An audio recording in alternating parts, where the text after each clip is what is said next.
Emang bener ya, kita tuh harus banyak bersyukur untuk segala hal, bahkan untuk hal-hal yang sepele sekalipun. Jadi ceritanya kemarin itu aku kan ngajak anak-anak main di taman.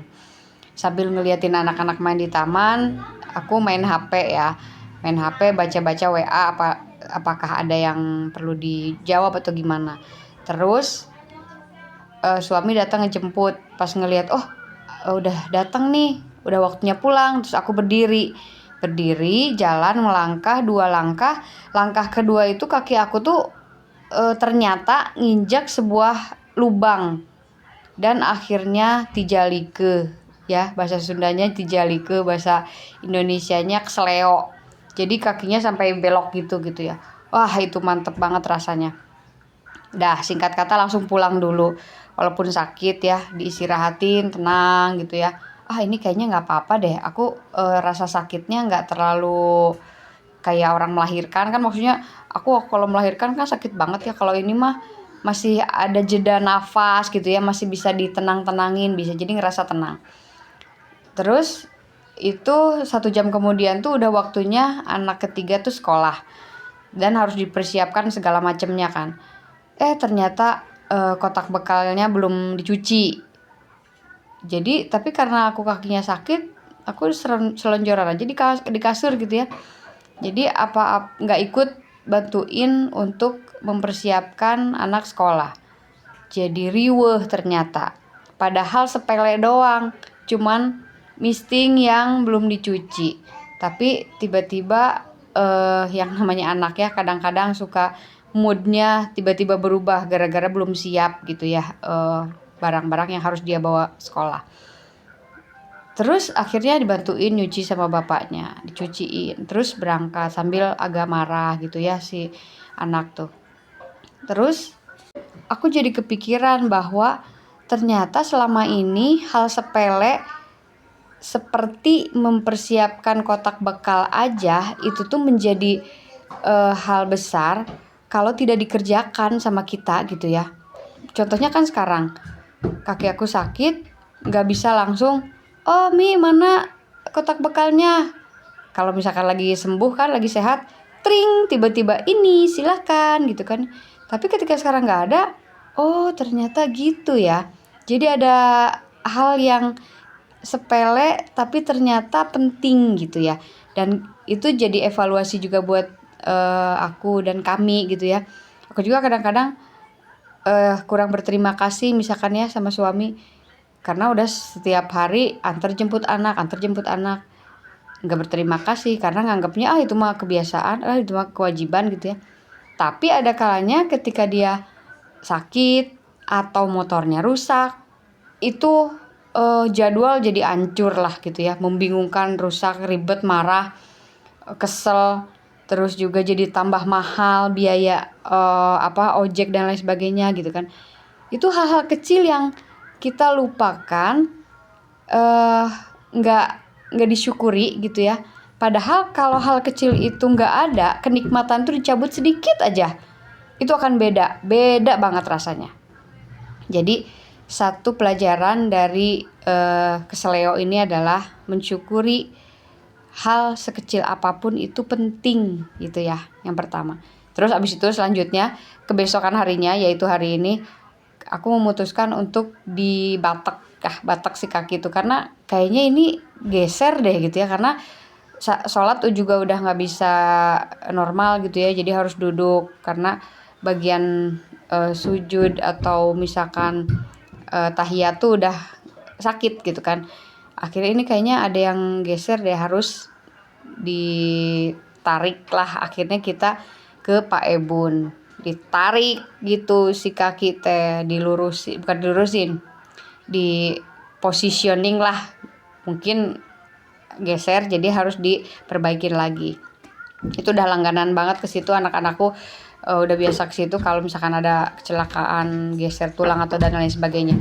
Tapi kali ini yang merasakan adalah aku sendiri, dan itu emang deg-degan sih. Kita bisa ya kalau nyuruh ke anak, udah jangan nangis sih, sebentar lagi istirahat, tahan dulu jangan nangis, nanti cuma sebentar kok sakitnya, ditarik abis itu enak gitu ya. Bisa ngomong nasihatin orang. Tapi ternyata kalau hal itu terjadi pada diri kita sendiri, loh kok ternyata takut juga gitu.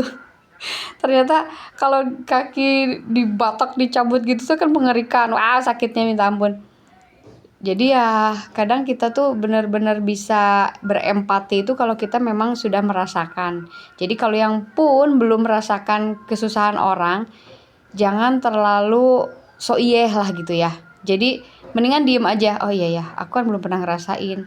Aku belum pernah ada di posisi dia. Jadi ya udah, kita dengarkan aja dulu dia bercerita misalkan gitu ya. Jadi pelajaran kedua dari keseleo ini adalah jangan buru-buru menghakimi orang kalau kita belum pernah tahu, kita belum pernah berada di posisi dia gitu ya.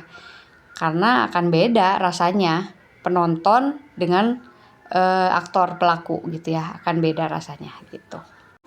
Terus yang ketiga, ngomong-ngomong tentang lubang di jalan.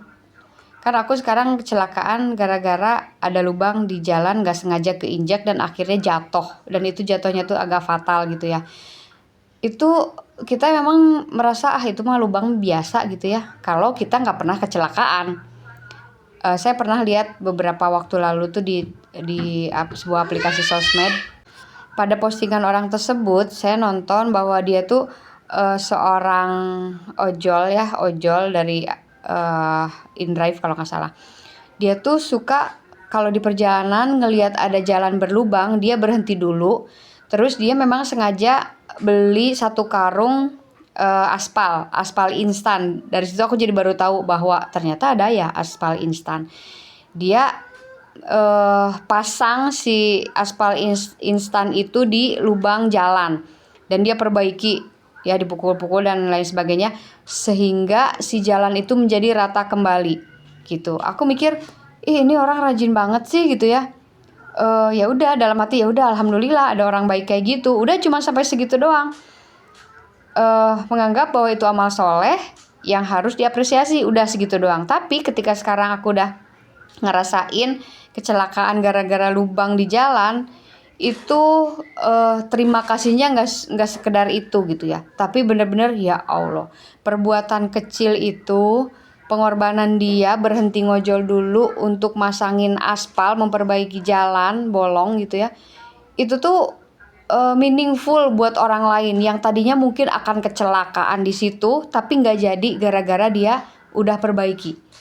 Itu berapa banyak pahala yang bisa dia dapat dari hal itu, bayangin. Wih, itu Masya Allah banget. Aku kan jadi terinspirasi ya bahwa oh iya ya. Bahkan makanya kan di hadis juga ada dikatakan bahwa menyingkirkan duri di jalan itu adalah sedekah. Bahkan di Islam itu duri doang kecil disingkirin, atau misalkan ada batu di tengah jalan dikepinggirin, itu tuh udah dapet pahala. Masya Allah, itu yang memperbaiki jalan tanpa dibayar oleh pemerintah, tanpa dibayar oleh siapapun. Dia berkorban waktu dan tenaga dan uang. Masya Allah, terima kasih Abang Ojol gitu ya. Jadi ya mudah-mudahan cerita saya ini tuh bisa bermanfaat buat siapalah yang mendengar, mendapatkan inspirasi, dan kita juga semakin bersyukur, semakin sadar bahwa salah satunya juga ya, apapun yang terjadi di dunia ini terjadi kepada kita itu adalah kehendak Allah, dan pasti ada hikmah di balik itu, hikmah yang banyak yang sebenarnya mungkin belum kita sadari sekarang. Bahkan bisa jadi juga saya celaka sekarang itu untuk menghindarkan kecelakaan saya yang lebih besar di kemudian hari. Mungkin kalau saya nggak celaka sekarang, kan sekarang saya celaka jadi akhirnya harus rehat dari naik motor itu mungkin seminggu kali ya, nggak bisa naik motor dulu, nggak bisa nyupir motor. Mungkin kalau kemarin nggak celaka, sekarang saya lagi pergi kemana dan itu celaka besar. Wallahu alam, kan nggak tahu. Yang jelas kita alhamdulillahirrahmanirrahim gitu. Alhamdulillah ala kulli hal. Ya udah gitu aja, ini video udah kepanjangan. Nanti kalau kalian jadi bosen ya minta maaf aja. Sekian dulu. Assalamualaikum warahmatullahi wabarakatuh. Kalau mau cerita-cerita lainnya follow aja dulu ya. Kapan-kapan kita cerita-cerita lagi.